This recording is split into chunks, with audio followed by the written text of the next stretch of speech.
Hey, George, so lovely to have you on the Everyday Mystic. Thank you for joining us. Absolutely. Privileged to be here. I watched your documentary, The Art of Losing Yourself, and in it, there was so much beautiful wisdom, so much incredible insight about how we get to a point in our lives where the self we think we are is not who we really are. And the losing of that self is this beautiful journey. So you wrote and did this documentary based on your own personal experience. I'd love to hear more about that experience. What was it that got you to the place of having that wisdom and being a voice in this space? What was the inciting incident, if you will, for you? Yeah, I kind of see myself like many people in the West, where I started, where we're disembodied. In the words of Ken Robinson, for most people, the body is a vehicle to move the brain between meetings. So we identify with that little voice in our heads, like, my name's George and I'm flawed in various ways. And I was born in Bristol and I love vegan brownies. It's one of my love languages. There's these stories that I create and create a narrative of who I am. And so then to lose myself and to be nobody, that little thinking voice can be quite scary. And it's like, wait, are you wanting me to die? There's going to be nothing left of you. And the beautiful journey that I've been on and you've been on, and such a simple journey, really, that has been going for thousands of years, is to break out of that story and to see what's left of us when we rest, not just in the thinking mind, but to rest in presence and to lose ourselves. And for me, the inciting incident, it started in pain and anxiety and confusion, a little underminer in my mind, a little part of myself that would really give me pain. I just finished university and said, oh, you're still single, you've not many friends, and you're now anxious, you're pathetic and weak for being anxious. And I didn't know how to relate to that voice. I was in that old paradigm of I am my story, this is who I am. And so I didn't realize how to relate to that voice. But that was really the start of the journey. Deep anxiety and shame about that anxiety, snoozing on life, feeling sick and unable to enter into the world. But I knew something had to change. And you answered the voice, which not everybody does. Those voices are strong in, I think, every single one of our heads, especially when you come to a point of where you know that this can't be all that there is. And for you, after university, I think that's a very common one, is the quarter life crisis that people talk about. It's common in midlife, and it can be common at these very milestone moments, but not everybody listens. Not everybody takes action. Not everybody does something. But this podcast is all about giving people the tools and the wisdom, the insight to take action on those intuitive hits. So the whisper of it sent you on quite a journey. Where'd you go? What'd you learn? Yeah, and there's firstly hearing the voice of wisdom, and then secondly is actually taking action upon what that voice says, because it's like you can know what the right thing is to do for a long time and then ignore it. And so yeah, like for all of us on our journey, it takes some courage to step outside the security of the status quo. And even if that status quo is painful, at least we're still alive, we're still breathing. So for the nervous system and the heart and mind, it wants to make shortcuts, keep us safe. Okay, well, you're hurting, but you're safe. And so it does take energy and courage to leap into the unknown and to listen and heed to those wiser voices that are saying change is possible, balance is possible. So for me, I was the clueless, really 22-year-olds, and I had watched the monks doing backflips at university, and I thought, hey, I want to go strengthen myself since I'm now struggling. And I thought maybe Kung Fu would be good for me. So I traveled to the Wudang Mountains, which is where Wudang Kung Fu and Wudang Tai Chi were born, an amazing collection of temples and monasteries and Kung Fu schools, Tai Chi schools, all on top of a mountain. And I arrived at Purple Cloud Temple, courtyard, swirly roofs, monk sweeping the floor. I go up to her, say, Ni hao, Kung Fu. She shoos me away. She just doesn't understand what I'm talking about.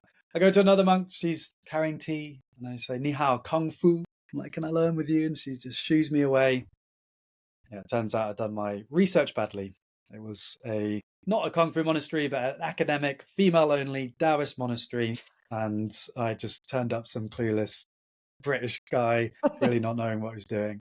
But the flow of the universe took me to not a Kung Fu Kung Fu monastery nor a Kung Fu school, but a Tai Chi school with the Master Gu, ponytail, goatee, great big joyful smile, playing the guitar and singing Chinese opera to the mountain. And there was something about his energy that really called to me.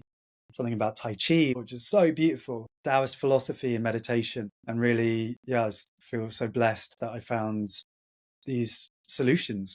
We've been hurting for thousands of years, and human beings have been coming up with ideas and practices to help reduce that suffering. And at the age of 22, I found some of these really powerful ideas that have since transformed my life. Mm. And you took a pretty big, bold move on your Kung Fu turn Tai Chi journey. Some people might just go to the local Kung Fu studio in their town. I love that you went big, and that's amazing. And, not everyone has to go big. And anyone listening right now who's thinking, shit, I can't go to China, or I can't leave my life and go on this big retreat, this silent meditation, or whatever it is on the other side of the world. And just know that you don't have to. And I know that you would agree with this, George, because you've built out from all your learnings and your wisdom and the insights you've gained a beautiful platform for people to come and even just through watching a video of yours, or whether they do end up going on a retreat or getting your coaching, it's a way in. All things are possible. All paths are laid out and ready for us. It doesn't need to be the big leap. It could be hey, watch this video and gain something. And that's what I love about your documentaries, is that they're not just, watch this, me in this beautiful settings, which there is that, but then inserted within them are lessons, tips, advice, practices that people can actually do and glean from it. So it's very active. It's not just this passive, let me just listen to this guy who has a nice voice talk about his experience. So the activities are really important. The taking action, not just reading a book and learning this thing, but then going out and doing something with it, wouldn't you say? Totally. Yeah, I really love that. Yeah, the world feels quite chaotic and out of balance right now, and a lot of us are feeling that.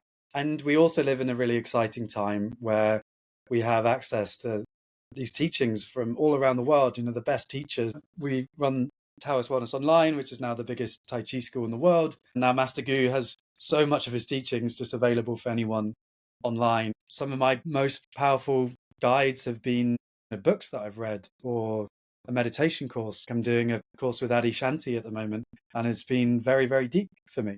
And so I think there is a power to the retreat and to go into silence. And it can be by yourself and just being in nature, and to see, what's left of me as I step back.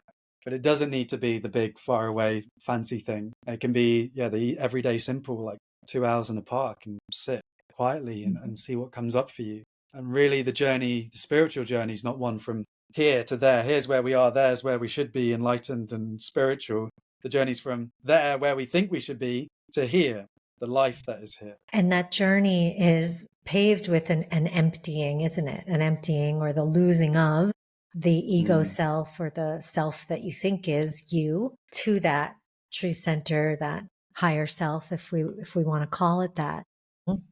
Yeah, and the Tao Te Ching, learning is normally a process of accumulation, Lao Tzu talks about, but learning the Tao is a process of discarding, daily discarding and discarding, until all that's left is effortless, spontaneous being. Yeah. And that's where, as you said, a retreat or a profound place can really help that along, because there's so much distraction around us that pulls our attention and also reminds us of who we think we are. Just like you said, the vegan brownie place that's calling you down the corner because it's right there. These things that then remind us of our stories, rather than just getting into that place of where we can't and we don't see anything else but a reflection of our truth.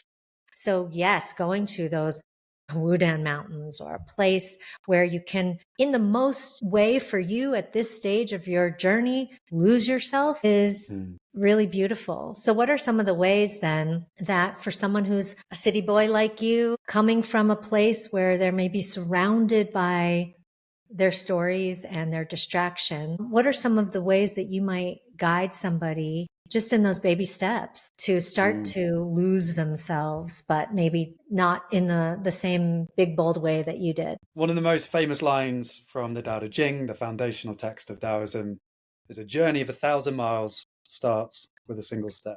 Or a tree wider than a man's embrace started as a single seed. So those micro steps. How do you do big things? You don't do big things. You focus on the small, and that's how then you achieve the big. So one of my mantras is don't make your practice so big that you don't do it. And even 5 breaths a day. If you do 5 breaths a day, first thing in the morning, you wake up, 5 kind, slow, mindful breaths. So simple, yet so transformative. Because what we're cultivating is a presence, an energy for life, not just something that, we do a retreat and then just don't practice and we don't enter into that presence again. It's that cultivation of compassionate, spacious awareness in more and more moments. And that's the compassion as well. It's like the meditation masters, they find that compassion, spacious awareness in almost every moment. And then for mere mortals like you and I, it could be weeks before we find that spacious, compassionate awareness. And then with practice and progress, it's maybe days, and then maybe hours, and then maybe minutes, and then maybe seconds. And then still that judgment can come up. Ram Dass, for example, he said, before all of this work I've done, I was self-absorbed, judgmental, and self-obsessed. Now, after 20 years of meditation and prayer, I'm self-absorbed, judgmental, and self-obsessed. But the difference is that now that I hold this in such a bigger space, these arising thoughts are like motes of dust floating in an open sky. That's beautiful. Yes, it is about changing perspective, right? We talk about the zooming out, and that sounds very much what like you're describing is that we gain through the experience of entering into these new spaces. It's a really, I would describe it as another level of consciousness, that we're entering into these new levels or experiences of consciousness to get to a place of where our experience then of life, whether it's the drinking of your tea or the walk or the fight with your partner, is different. It's just different because now we have a wider, newer, expanded perspective on it all. And I know that you just let out a new documentary all about consciousness. Would you say that your experience of your own expanding consciousness, or whatever word you might use of that, has given you new perspective, has given you a perspective that allows you, as you mentioned with Ram Dass saying, it doesn't change you, but it just changes your experience of you and everything else. Yes, perspective is such a beautiful word. And in the subtle art of losing yourself, I talk about the inner mountain view. So mountains, we gain perspective, we're higher, we see more. The inner mountain view is that internal place of perspective, where previously we may have been lost in the valleys of reactivity and blame. If we take a breath, we pause, open up into more spaciousness, then we find our power and our freedom to choose, that we have responsibility, the ability to choose our response. So that really is the whole journey, like spaciousness is the journey. And the content of our experience may not change. So it may be still, the underminer still sometimes comes if I'm tired and, I'm still single and this is something that I'm stepping into now, a season of more connection. But there's a part of me called the life evaluator who's got a clipboard from birth to death at George, still single, still financially insecure. You really should be here by now. And, I still have those thoughts, but I can love those thoughts now because I can love that part. It's like, I really know that you want my life to be meaningful and nourishing, but these judgmental thoughts about me lacking, they're not really serving either of us. So, I got you. My life is already meaningful. And from that place of presence, I can be the loving father and loving parent to my internal world. And I can only access that love and compassion if I have the spaciousness to choose. And the practices are what allow you to gain that spaciousness, right? Because what you're talking about, some people might call that inner child work or internal family systems work, parts work, of where they're gaining that fatherly, motherly position over those inner wounded parts. Dealing in a therapeutic way with those parts is beautiful. And you're also talking about being able to gain this through the practice of presence, not just, okay, you got to go into a therapy session and do years of therapy to deal with this. You're talking about settling into a place of where You yourself have gained the wisdom, the compassion through pure presence. So let's talk a little bit more about how we get into that pure presence, how we get into a state of wu wei, if we want to bring that into it, of where we are emptying ourselves enough to be in that flow to then just allow. Yeah, and that's what modern therapeutic approaches miss. Because, okay, you can do all of this work, but if you don't have the seat of awareness, the presence and consciousness that already contains all of the experience, every thought, every sensation, every emotion has all arisen within consciousness. And if we don't know how to connect with that presence and consciousness, then we're stuck in the content consciousness instead of the context of, hey, I'm a human being, complex, and this is all arising in my awareness. I talk about awareness having two qualities: witnessing, and wisdom. So if we, through our presence practices, we more and more open up to be the sky of awareness within which the contents of experience arise and pass. And the more we can open up into that spaciousness, then our wisdom crystallizes and coalesces into thoughts, or into just an embodied movement, into, okay, this is the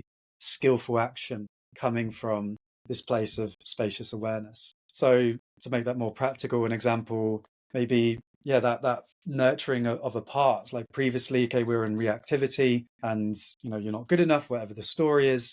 Take a breath, open up into spaciousness. And then maybe a thought of just here is just okay. Or maybe it's just being in that presence just for its own sake. Cool, I can allow that thought to go. As Zhuangzi says, thoughts are like mushrooms springing from the dark earth. They come and go day after day, night after night. Where do they all come from? I don't know. Even if I had 10,000 lifetimes, I wouldn't be able to work it out. Let them be. Let them be. So that word allowing that you used. Okay, this is part of the content of my experience. Can I allow it to be as it is, without resisting, without fighting? And like the water in a jar, if we shake it around, all the mud and the particulates, they stay busy and blended with the water. It's only with the stillness that we allow the mud to settle and we see clearly. Getting into that place of seeing clearly feels sometimes like a big, profound aha, and sometimes it can be very subtle. Can you describe a moment for you where in your stillness you finally got it? That this was where you needed to be in order to truly see? Yeah, an example from last week. So I've just started a master's at UCL in global prosperity. My mission is to inspire balance for people and planet through the films and teachings that I share. And I am passionate about system change because our meditation practice is so important and so beautiful for us to feel nourished. But if we live in economic and political systems that are destroying life, then it's going to be hard for us to find peace. So I want to advocate for those systems in the films that I share. But then I'm also leading a team. Finances are very tight. And Monday and Tuesday last week, I was overwhelmed, dysregulated, starting a master's, expecting myself to do 20 hours a week of that, while also struggling to pay my 11 team members. And, say there are 4 family members each, 40 family members affected. And so that is, the waves continue. I'm like, cool, I haven't been this overwhelmed for a while. It got to embracing where I am, listening to the signals. Okay, I've taken on too much, but what needs to move? And, where am I going to get money from? And then by the Thursday, I was sitting in my meditation, struggling. What's the decision? The answer just came. It's like, okay, I'm going to do the masters module by module, maybe over 3 years, 5 years. I'm not going to do it over 2. I'm going to reconfigure some stuff in the team. And literally just was like, okay, this is it. And so if I didn't have that space to really allow the intuitive intelligence, which encompasses the thinking mind, but draws on a lot more than what the rational cognitive mind can do by itself. Eventually the answer is like the toast popping from the toaster. It's like, ding, here you go. here's your idea and your clarity. And so, really protecting your emptiness, because that emptiness is nurturing, soothing. It's a friend, it's a refuge, it's creative. And if we protect it, then it can really support us to lead our lives more skillfully. And it's so wise. It really does have all the answers for us, or we have all the answers for us. They're available. It's just getting into a place of being able to receive it. And the quieting of the mind is, which we would call meditation, is the way for so many people. Now, I know you do a lot of sitting meditation, but Tai Chi is very much a moving meditation. Let's talk about meditation more, because everyone has their own conception of what it is. Some people are very afraid of it. A lot of people feel like they can't do it. So what are some things that you could recommend to people to get into meditation, get into the meditative losing of the mind, when they don't think they can do it? Yeah, and it's funny how the thinking mind works, because like if I say I'm not good at meditating, that becomes your affirmation. I'm not good at meditating. I'm not good at meditating, which then creates your reality of agitation, because there is an expectation and a story being told of what meditation should be. And I really know that feeling. I remember when I first started my journey, I've been 3 months on the mountain. I was meditating on a rock with Master Gu. From the outside, I'm wearing the Tai Chi robes. I'm next to my Tai Chi master on a rock on top of literally a giant valley. I look the part, but then on the inside, I am fantasizing about the tofu rice meal that's waiting for me back at home. I'm cold and hungry and complaining, and then beating myself up for thinking. And then I was like, I've been meditating for 3 months now. Like, why is my brain still so active? My brain's too active. I can't do this. I'm not made out for meditation. Maybe people can relate to that. It's like, it's okay to the thinking mind, when it doesn't really understand what meditation is, can create agitation around how I should be right now. And should is a beautiful word, because should is the world of judgment. Just if you notice the word should, okay, cool. I'm judging myself. It's a nice little signal to go to what's beneath the judgment. Because for me, what is meditation? Meditation is the practice of steadying our awareness and embracing the present moment. Steadying and embracing. So it's as simply as just watching the breath coming in and out. You may be there for 5 seconds, then you're off in thought. Notice, come back. Notice, come back. It's the process of returning. It's not about silencing the mind. It's about returning. And over time, we develop that muscle of awareness. And then the word spaciousness again. So we come from that a little bit more focused awareness, and then the embracing of all that's here, the total content of experience. All thoughts, all experiences, all emotions, not resisting or judging any of it. And that can be challenging, but over time, as we do that, we soften the internal battle, and we really, really then learn that there is a way for us to silence the mind and to actually find stillness. Even 4 years ago, I didn't believe that still. It's like, okay, meditation's helped me a lot. But now I've trained my awareness now where I can drop in to resting, just in pure awareness without thought. And sure, maybe I'm there for a minute or 2 minutes. I have an active mind, and I've learned to love that. And that is really the accessible meditation that is possible. If the silence comes, it's great, but that's not an expectation, because then that creates agitation. It's about embracing what's here and returning when we get lost, and embrace. Thank you so much for beautifully describing that it's a very step-by-step process, not, I'm going to decide to meditate and now I'm going to boop.